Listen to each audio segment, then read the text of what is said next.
അപ്പോൾ തദ്ദേശ തെരഞ്ഞെടുപ്പ് സമയത്ത് CPM-ന് വലിയ തലവേദനയാണ് ആ പാരഡി ഗാനം ഉണ്ടാക്കിയത്. സ്വർണ്ണക്കൊള്ളയെക്കുറിച്ചുള്ള ആ പാട്ട് അയ്യപ്പ ഭക്തരുടെ വികാരം വ്രണപ്പെടുത്തി എന്നൊരു പരാതി ഉയർന്നിരിക്കുകയാണ്. ഇപ്പോൾ കേസെടുത്തില്ലെങ്കിൽ കോടതിയെ സമീപിക്കുമെന്നാണ് പരാതിക്കാരനായ പ്രസാദ് കുഴിക്കാലയുടെ പ്രതികരണം.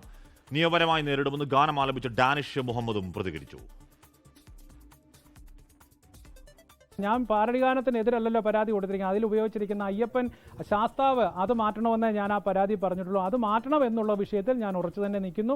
2018 ഞാൻ ഹൈക്കോടതി കേസ് കൊടുത്തിട്ടുണ്ട്. അത് എൻ്റെ പേരിൽ തന്നെയാണ് കൊടുത്തത്. 2024 അതിന് വിധിയായിട്ടുണ്ട്. പൂർണ്ണമായിട്ടും പാത ഒഴിപ്പിക്കാൻ വിധിയായിട്ടുണ്ട്.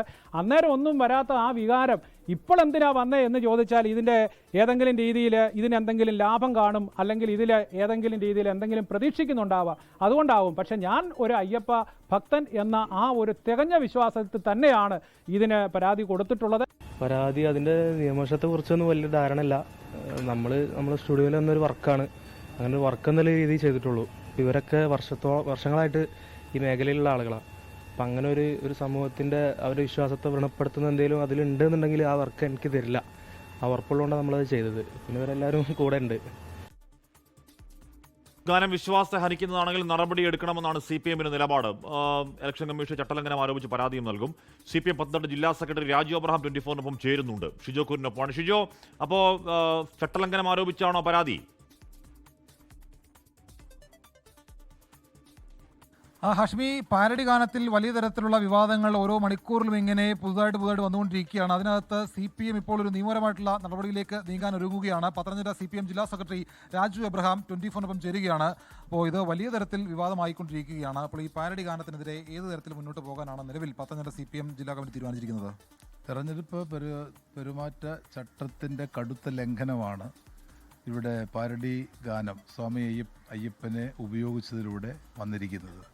ഒരു കാരണവശാലും മതസ്ഥാപനങ്ങൾ, ദൈവങ്ങൾ, മതപരമായ ചടങ്ങുകൾ തുടങ്ങിയവയൊന്നും തെരഞ്ഞെടുപ്പ് പ്രവർത്തനത്തിന് ഉപയോഗിക്കാൻ പാടില്ല അതാണ് തെരഞ്ഞെടുപ്പ് കമ്മീഷൻ്റെ കർശനമായ നിലപാട്.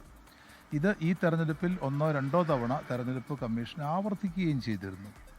എന്നാൽ വളരെ വ്യാപകമായി തെരഞ്ഞെടുപ്പ് സമയത്ത് തന്നെ ഈ പാരഡി ഗാനം വ്യാപകമായി ഉപയോഗിച്ചു. പാരഡി ഗാനങ്ങൾ ഉപയോഗിക്കുന്നതിന് ഞങ്ങൾക്ക് ആർക്കും യാതൊരു എതിർപ്പുമില്ല.